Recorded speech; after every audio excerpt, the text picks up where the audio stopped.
পঞ্চম শ্রেণী তোমাদের রায় ও মার্টিন প্রশ্নবিচিত্রার দ্বিতীয় পর্যায়ক্রমিক মূল্যায়নের মানে সেকেন্ড ইউনিট টেস্টের পরিবেশ বিষয়ের 9 নম্বর স্কুল পর্যন্ত কমপ্লিট করে ফেলেছিলাম। এখন আমরা 10 নম্বর ও 11 নম্বর, 10 নম্বর স্কুল জলপাইগুড়ি জেলা স্কুল এইটা, আর 11 নম্বর স্কুল ঝাড়গ্রাম কুমুদকুমারী ইনস্টিটিউশন এই স্কুলটা, মানে এই দুটো স্কুল এখন কমপ্লিট করবো। ওকে, তো আমাদের চ্যানেলে কিন্তু এরকম পরপর ভিডিও পাওয়ার জন্য তোমরা কিন্তু অবশ্যই চ্যানেলটা সাবস্ক্রাইব করো ও পাশে থাকা বেল আইকনটি প্রেস করে রাখো। আর এই ভিডিওগুলো কিন্তু বন্ধুদের মধ্যে শেয়ার করে দাও, যাতে তারাও কিন্তু সম্পূর্ণ প্রশ্নবিচিত্রার সমস্ত স্কুলগুলো ভালো করে কমপ্লিট করে ফেলতে পারে। একের দাগে দেখো কী আছে, নিচের প্রশ্নগুলির উত্তর দাও। 1 পশ্চিমবঙ্গের কোন কোন জেলায় গেলে তুমি মালভূমি দেখতে পাবে? দেখো, পশ্চিমবঙ্গের মধ্যে পুরুলিয়া, বাঁকুড়া, এই যে পুরুলিয়া, বাঁকুড়া, পশ্চিম মেদিনীপুর, বীরভূম, পশ্চিম বর্ধমান জেলার পশ্চিম অংশ, এই কটা জায়গায় গেলে কিন্তু আমরা কী দেখতে পাবো? আমরা মালভূমি দেখতে পাবো। পরেরটা দেখো, নদীমাতৃক সভ্যতা। পরেরটা কি, যে নদীমাতৃক সভ্যতা বলতে কী বোঝো? নদীমাতৃক সভ্যতা দেখো, নদীকে কেন্দ্র করে যে সভ্যতা গড়ে ওঠে, নদীকে কেন্দ্র করে যে সভ্যতা গড়ে ওঠে তাকে আমরা কী বলবো? নদীমাতৃক সভ্যতা বলবো। যেমন দেখো, পৃথিবীর প্রাচীন সভ্যতাগুলি নদীর তীরেই গড়ে উঠেছিল। কী কী সভ্যতা? সিন্ধু নদীর তীরে কী সভ্যতা গড়ে উঠেছিল? হরপ্পা সভ্যতা। আবার নীল নদের তীরে মিশরীয় সভ্যতা। ঠিক আছে, এই যে সিন্ধু নদীর তীরে সবথেকে বড় সভ্যতা হরপ্পা সভ্যতা গড়ে উঠেছে। আবার নীল নদের তীরে গড়ে উঠেছে মিশরীয় সভ্যতা। এইগুলো কিন্তু খুব বড় বড় সভ্যতা এক সময়ের। ওকে, এবার চলে আসো, নিত্যবহ ও অনিত্যবহ নদী দুটির পার্থক্য লেখো।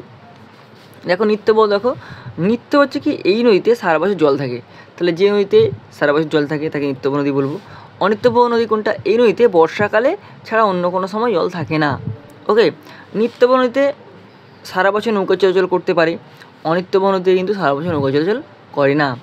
নিত্যবহ নদীর উদাহরণ হচ্ছে কি, গঙ্গা, ব্রহ্মপুত্র নদী। আর অনিত্যবহ হচ্ছে উদাহরণ দামোদর আর অজয়। ওকে, এবার চলে আসো, গঙ্গা নদী ভারতের কোন কোন রাজ্যের মধ্য দিয়ে প্রবাহিত হয়েছে? এটা হবে উত্তরাখণ্ড, তারপরে উত্তরপ্রদেশ,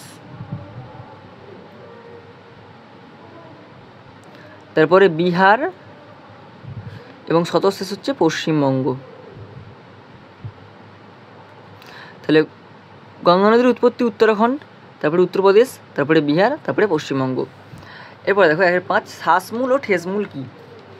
কী দিয়েছে দেখো, শ্বাসমূল ও শ্বাসমূল কী? ঠেসমূল দেখো, নরম কাদা মাটিতে জোয়ার ভাটার জলপ্রবাহ সহ্য করে যাতে সোজাভাবে দাঁড়িয়ে থাকতে পারে, তার জন্য যে মূল দেখা যায় তাকে ঠেসমূল বলে। তাই নরম কাদা মাটিতে জোয়ার ভাটার জলপ্রবাহ সহ্য করতে যাতে পারে, হ্যাঁ, সোজাভাবে দাঁড়িয়ে থাকতে পারে, তার জন্য যে মূল দেখা যায় তখন তাকে ঠেসমূল বলবো। দেখো, এই যে গাছ থেকে দেখো এগুলো ঠেসমূল বেরিয়েছে। ঠিক আছে, এগুলো কিন্তু সুন্দরী, গোরান, গেওয়া এইসব জায়গায় কাছেই দেখা যায়। এবার চলে শ্বাসমূল। লবণাক্ত জলাভূমিতে ম্যানগ্রোভ উদ্ভিদের শ্বাস গ্রহণে অসুবিধা হয়, তখন মাটির ওপর এক ধরনের মূল বেরিয়ে আসে, তখন তাকে শ্বাসমূল বলবো। মানে যে মূল দিয়ে তারা শ্বাস নেয় তাকে আমরা কী বলবো? শ্বাসমূল বলবো। দেখো, এই এরকম শ্বাসমূলের গাছ আছে, এগুলো মাটির উপর দেখো হালকা হালকা মূল বেরিয়ে এসছে। ওকে, এবার দেখো 1/6 বঙ্গভঙ্গ কবে হয়েছিল? এটা হবে 1905 সালে। ডিভিসির পুরো নাম কি? Damodar valley corporation. গোরান কী ধরনের গাছ? গোরান হচ্ছে ম্যানগ্রোভ জাতীয় উদ্ভিদ। এটা কী লিখবো? ম্যানগ্রোভ জাতীয় উদ্ভিদ, ম্যানগ্রোভ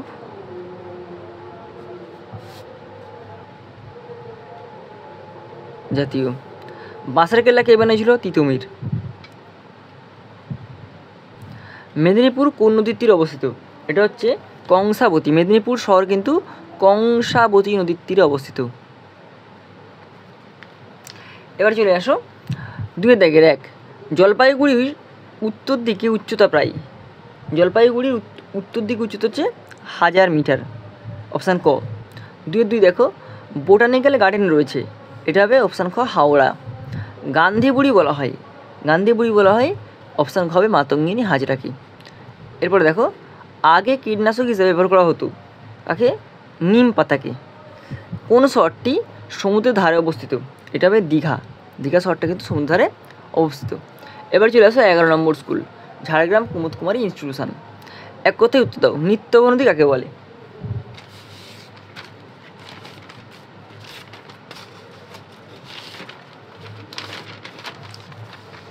দেখো, যে সমস্ত নদী বরফ গলা জলে পুষ্ট, সারা বছর নদীতে জল থাকে এবং নৌ পরিবহনযোগ্য, সেই সমস্ত নদীকে বলা হয় নিত্যবন নদী।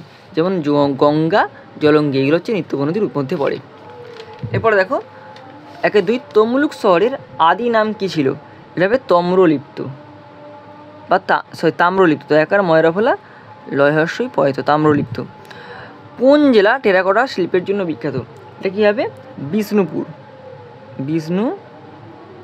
বিষ্ণুপুর, হ্যাঁ। এবার এটাকে বাঁকুড়া জেলা লিখতে হবে। বিষ্ণুপুরটা কথা বাঁকুড়া জেলায়, বাঁকুড়া জেলা। ডিভিসির পুরো নাম কি?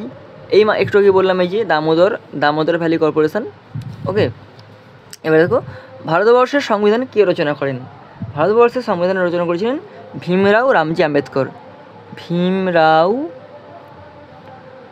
রামজি আম্বেদকর।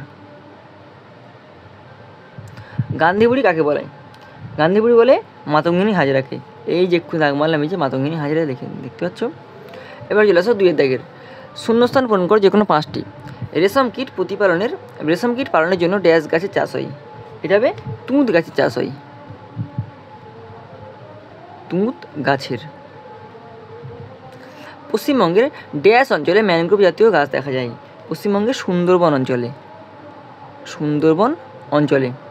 ধান কাটা ও ঝাড়ার আধুনিক যন্ত্রের নাম হলো ড্যাশ? এটা হবে হারভেস্টর। পাতাল রেল ড্যাশ জেলায় আছে? এটা হবে কলকাতা জেলায়। 2005 পশ্চিমবঙ্গে কমলালেবু চাষ হয় ড্যাশ জেলায়? এটা হবে দার্জিলিং জেলায়। তাহলে পশ্চিমবঙ্গে কমলালেবু চাষ হয় কিন্তু দার্জিলিং জেলাতে। শিঙি মাগুর ড্যাশ মাছ? এটা হবে জিওল মাছ। শিঙি মাগুর হচ্ছে কী মাছ? জিওল মাছ। এবার চলে আসো 3 দাগের, পশ্চিমবঙ্গের পশ্চিমের মালভূমি অঞ্চল কোন কোন জেলা নিয়ে গঠিত? এটা কিন্তু একটু আগেই বললাম যে পুরুলিয়া, বাঁকুড়া, পশ্চিম মেদিনীপুর, বীরভূম, পশ্চিম বর্ধমান জেলার পশ্চিমাংশ নিয়ে কিন্তু গঠিত। এই যে দেখতে পাচ্ছ। এবার চলে আসো, সুন্দরবন অঞ্চলের মাটি দুটির বৈশিষ্ট্য উল্লেখ করো। দেখো মাটির বৈশিষ্ট্য কী কী হবে? দেখো, যে মাটি লবণের পরিমাণ বেশি থাকায় মাটি লবণাক্ত হয়, আর মাটি আঠালো প্রকৃতির হয়। দুটো বৈশিষ্ট্য বলছে, দুটোই বললাম। এবার চলে আসো, স্বাধীন ভারতের প্রথম প্রধানমন্ত্রী ও শিক্ষামন্ত্রীর নাম লেখো। এটা কী হবে? স্বাধীন ভারতের প্রথম প্রধানমন্ত্রী হচ্ছে জওহরলাল নেহেরু। এটা কি লিখবে? জওহরলাল নেহেরু। আর প্রথম শিক্ষামন্ত্রীর নাম কি? আবুল কালাম আজাদ, মৌলানা আবুল কালাম আজাদ। আবুল কালাম আজাদ। ওকে, এবার দেখো 4 দিকের সবজি বিপ্লব। দেখো 1960 এর দশকে ভারতীয় কৃষিতে যে ব্যাপক উৎপাদন বৃদ্ধি পায় ও আমূল পরিবর্তন ঘটে তাকে সবজি বিপ্লব বলে। কুফল কি? রাসায়নিক কীটনাশক অতিরিক্ত ব্যবহারের ফলে জমির মাটি ও পোকামাকড় নষ্ট হয়ে যাচ্ছে। ওকে, এবার চলে আসো, সতীদাহ প্রথা কি? এই হ্রদের ভূমিকা লেখো। এটা বড় প্রশ্ন, তোমার নিজে লিখতে হবে। আর ধাপচা সম্পর্কে লেখো, এরাও নিজেরা লিখবে বড় প্রশ্নগুলো, ঠিক আছে?